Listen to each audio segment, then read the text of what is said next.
পূজারিনী। বর্তমানে স্টার জলসার ধারাবাহিকগুলির মধ্যে প্রথম সারিতে থাকা উড়ান ধারাবাহিকের এই অভিনেত্রী ইতিমধ্যেই জয় করে নিয়েছেন দর্শককুলের মন। অভিনয়ে আসার আগে কি করতেন এই অভিনেত্রী? প্রতীক সেনের সাথে অভিনয় করার পর কিভাবে আলোচিত হচ্ছেন তিনি? উপার্জন কেমন করছেন তিনি এই মুহূর্তে? আসল জীবনের গোপন মানুষটিই বা কে?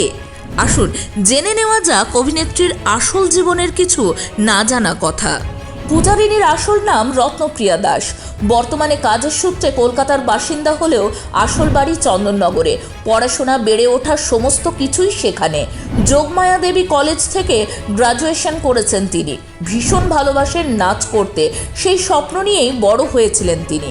অভিনয় করার কথা ভাবেননি সেভাবে কখনোই। তবে কথায় আছে, ভাগ্যের ওপর কারো হাত নেই। বিভিন্ন ডান্স একাডেমিতে কাজ করেছেন তিনি। অভিনয় শুরুর আগে করেছেন প্রচুর মিউজিক ভিডিও। নাচ অন্তপ্রাণ এই অভিনেত্রী একটা সময় নাচ ছাড়া অন্য কিছু নিয়ে ভাবতেন না। তবে মিউজিক ভিডিও করতে করতেই ভালোবেসে ফেলেন অভিনয়ে। অভিনেত্রী সুদীপ্তা চক্রবর্তীর অভিনয় স্কুল থেকে অভিনয় শিখে শুরু করেন অডিশন দেওয়া। বাড়ির সবাই পাশে থেকেছেন প্রথম থেকেই। তবে প্রথম দিকে বারবার অসফল হলেও অবশেষে সুযোগ আসে স্টার জলসায় উড়ান ধারাবাহিকের মুখ্য ভূমিকায় অভিনয় করার। যদিও প্রথমে স্টার জলসায় একই প্রযোজনা সংস্থার অপর মেগা ভক্তির সাগর, সেখানে গদাধরের মা চন্দ্রমণি দেবীর চরিত্রে অভিনয়ের জন্য নির্বাচিত হয়েছিলেন তিনি। কিন্তু পরে সিদ্ধান্ত বদল করে প্রতীকের নায়িকা হিসেবে চ্যানেল কাস্ট করেন এই নবাগতা অভিনেত্রীকে। তবে অভিনয় জীবন সবে শুরু হলেও টলিপাড়ার বেশ পরিচিত মুখ তিনি। কোনো সম্পর্ক নিয়ে বিশেষ কোনো বিতর্ক তৈরি না হওয়ার পেছনেও রয়েছে একটি বিশেষ কারণ।